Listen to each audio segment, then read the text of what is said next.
Welcome to my views on news. More prisoners of war shown by Tigray TV, Tigray news sources, Eritrean soldiers. Tigray says it has captured more Eritrean soldiers and some seem to be reservists. They are not young members of Eritrean Defense Force. It means that Eritrea has already mobilized its reservists. A few days ago, calls were being made for reservists to report to their units, but now it seems that they are on the front lines. Secondly, viewers, Tigray today accused Eritrea officially that Adi Daero's airstrike was carried out by Eritrean Air Force. It is now official position of Tigray regional government because Tigray government issued a statement just 2 hours ago. We'll try to analyze the capabilities of Eritrean and Ethiopian Air Force. Thirdly, post messages are being seen by Eritrean activists, pro-Eritrean government, that final chapter is going to start. And they are trying to rally support for this final chapter in the war, in the ongoing war. What does it mean? Does it mean that Eritrea has not deployed all its forces and it is going to launch a major attack? Or is it an indication that it is a way of morale boosting? Lastly, viewers, Somalia, where Al-Shabaab is hitting back. A town taken by security forces a few days ago has been retaken by Al-Shabaab fighters, and a tribal local elder has been killed in a counterattack today in a town by Al-Shabaab fighters. We know that local politicians, tribal elders have taken up arms against Al-Shabaab. They are part of this offensive against Al-Shabaab. Firstly, viewers, Tigray today showed more POWs, Eritrean prisoners of war. Tigray says that these are Eritrean soldiers, members of Eritrean Defense Force. They're being interviewed. I wouldn't go into details of what they say. I always try not to discuss the statements of POWs, but almost on daily basis, Tigray is showing prisoners of war. First, it was showing members of Ethiopian National Defense Force. Now, Eritrean soldiers on daily basis are being shown. These newly shown Eritrean soldiers were allegedly taken prisoner on Dacia front. Dacia and Birahale are the same fronts, you can say. And in a detailed video, I briefed you about Eritrean Afar offensive on Birahale front. They had taken control of Mount Esda and they had crossed towards the Tigray border. Dacia is on Tigray side of the Mount Esda. And their fighting continued for days. So it's a confirmation what we reported, that there was fighting in Dacia. And these members of Eritrean Defense Force were captured in Dacia. From Dacia, it seems that Eritrean forces and Afar militia members, they could not move towards Agula Vakro. This offensive is stalled. It was a full-scale offensive, viewers. No one should be mistaken. It was a large-scale offensive. EDF, Afars tried to move towards Agula, A2 highway, Makale. They could not. They suffered losses and they retreated.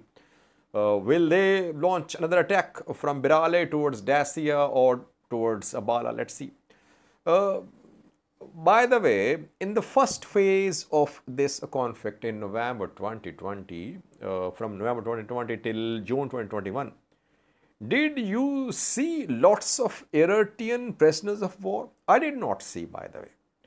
Most of the captured soldiers back then were members of Ethiopian National Defense Force. This time, in this third phase of conflict, on daily basis, we are seeing Eritrean soldiers as well taken prisoner. Eritrean government is silent. No denial of the reporting by Tigray official sources, Tigray TV, DWTV, or Tigray is, you can say, official news sources.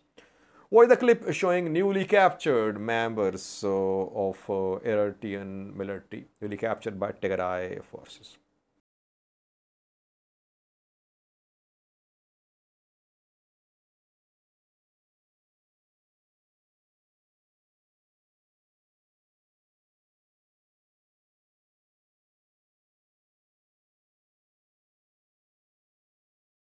Secondly, Tigray regional government today formally accused Eritrea that Maskell Day airstrike on Adi Daero, a town of Tigray, was conducted by Eritrean Air Force, not by Ethiopian Air Force. Ethiopian Air Force conducted airstrikes on Shire, on Mekelle, but Adi Daero's airstrike, which caused serious damage to residential area, was conducted by Eritrean Air Force. This is now official position of Tigray regional government. Question is, who conducted the airstrike on Adi Daero, Ethiopian Air Force or Eritrean Air Force?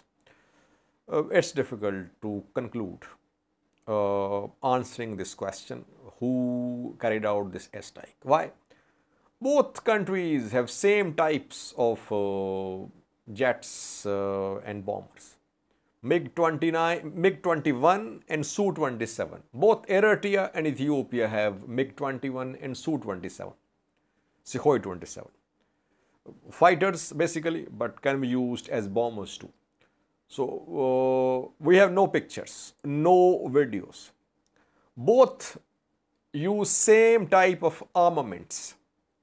So even if you have sample of the bombs used by these jets for airstrike on Adi Daero, remnants of the munitions from Adi Daero, you cannot say anything for sure about who conducted this strike.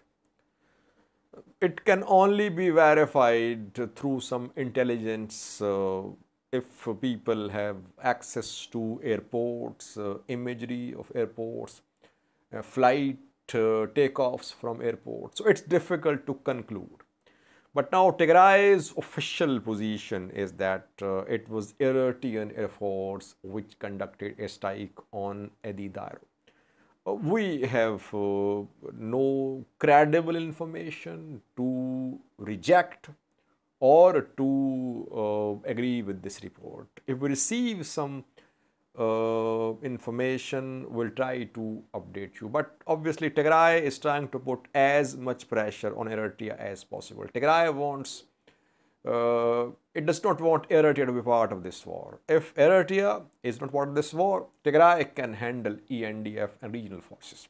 That is why it is trying to mobilize international community by blaming Eritrea for this airstrike.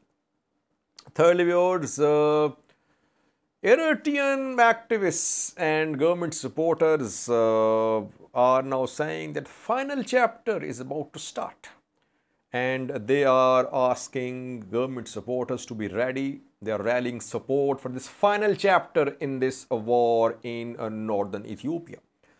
And they say this is not war against Tigray, this is war against West, against colonial West, which is backing TPLF. Well, is Eritrea not fully involved now that it is going to make a new start with a full-scale offensive in coming days with the name of new chapter? I personally think Eritrea is fully involved. Its offensive on Afar was a full-scale offensive. Shiraro as well. So it's not that Eritrea is pulling any punches. It is not pulling any punches. It is using its force, entire force, it seems. Reservists are being captured by Tigray fighters, reservists of Eritrean military. It means that reservists are deployed too. What else is left? Eritrean tanks have been seen, artillery pieces have been seen, towed artillery pieces have been seen, other types of self-propelled artillery pieces have been seen, some MLRS as well. So what is left? And if the airstrike Adi Daero was conducted by Eritrean Air Force, then what is left? Eritrea is using whatever it has in its possession in terms of military capabilities. I personally don't think that a new major offensive is being planned. I think offensives towards Tigray are full-scale offensives. Maybe it's a way of covering, it's a way of justifying their slow pace of advance. So almost no advance, very slow advance, you can say, by Eritrean and Ethiopian forces in this third phase of the war so far. Just Shiraro taken by EDF, ENDF. Maybe they are trying to justify this slow pace of advance. They are trying to boost the morale of their supporters by saying that main offensive is about to come, it's yet to come.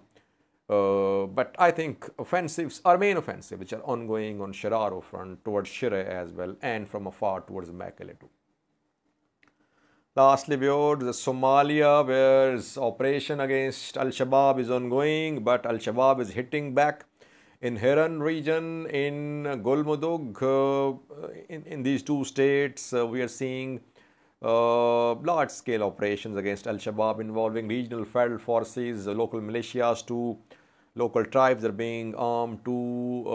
AMISOM troops and US Air Force are also conducting operations in support of Somalia's forces.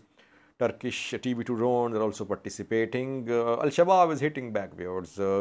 Boco town in Hiiraan has been retaken by Al-Shabaab fighters. They have shared pictures, videos showing their re-entry in Boco. In Mokokari, they launched an attack in a village called Kohole village, and a local tribal elder was killed. Ilmi Hagar is the name of the local tribal elder who was leading this operation against Al-Shabaab. In Kohole, there was heavy fighting reportedly. Al-Shabaab says it has killed 20 soldiers of government, Somalia's government soldiers, and government says it has killed 40 Al-Shabaab members. So you see that fighting is ongoing. Some villages have been retaken by Somalia's forces. Problem is that there is unity of command missing, lack of unity of command on Somalia side of this fighting. There are regional forces, federal forces, local militias, AMISOM troops, US special forces, Somalia's federal troops trained by Turkey, some trained by US, others trained by UK. So that unity of command which is needed is missing on the part of Somalia's government. Ethiopian troops are also operating on Somalia's soil. Kenya conducts airstrikes on Jubaland. We have seen that in the past. So several players, but no unity of command, no cohesion. That could be one of the reasons behind failed offensives against Al-Shabaab in the past. This time, locals are being involved. They're being armed. They can turn into armed militias too in future. Could be a problem for federal regional governments. Let's see, will this strategy against Al-Shabaab work? That remains to be seen. So far, government has made some territorial gains. It has retaken some territories, but can it hold on to its gains? Because Boco has been lost by government forces in Hiiraan region of Somalia. Thank you for watching.